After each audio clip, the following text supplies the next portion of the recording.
السلام علیکم۔ السلام علیکم۔ وعلیکم السلام۔ مفتی صاحب کیسے ہیں آپ؟ خیریت سے ہیں؟ الحمدللہ میں ٹھیک ہوں، آپ خیریت سے ہیں؟ ٹھیک ہیں؟ ماشاءاللہ ماشاءاللہ، آپ کی باتیں کا انداز اور ماشاءاللہ بیان بہت پیارا ہے، بہت خوبصورت ہے، اللہ آپ کو جزا خیر دے۔ آمین۔ میرا ایک سوال ہے آپ سے جی۔ کہ اگر وضو کیا ہو، اگر زوجہ کو بوسہ دیں یا اس کا ہاتھ چوم لے یا اس کے قریب چوم لے تو وضو ٹوٹ جاتا ہے یا قائم رہتا ہے؟ ایک آدمی باوضو ہو اور وہ اپنی اہلیہ محترمہ کو کس کر لے، بوسہ کر لے اور ہاتھ چوم لے، ماتھا چوم لے، سینے سے لگا لے، تو کیا اس سے وضو ٹوٹ جاتا ہے؟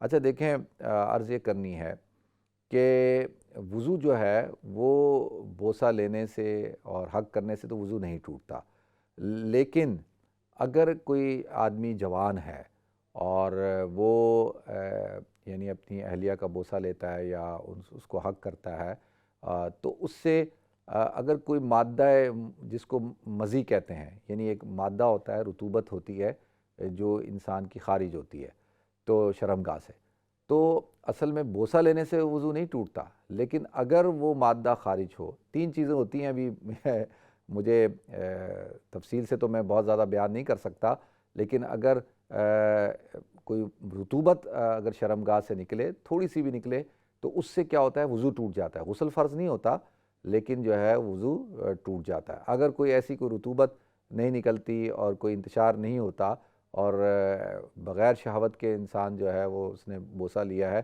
تو اس سے وضو نہیں ٹوٹتا۔ اگر شہوت کے ساتھ ہے اور رطوبت خارج ہوئی ہے تو اس سے پھر وضو ٹوٹ جاتا ہے۔ اللہ تعالی ہم سب کو عمل کرنے کی توفیق عطا فرمائے، سمجھ عطا فرمائے، یعنی عمل کرنے کی کیا کہ بیویوں کو رسپیکٹ دینے کی، ان کا احترام کرنے کی بھی توفیق عطا فرمائے۔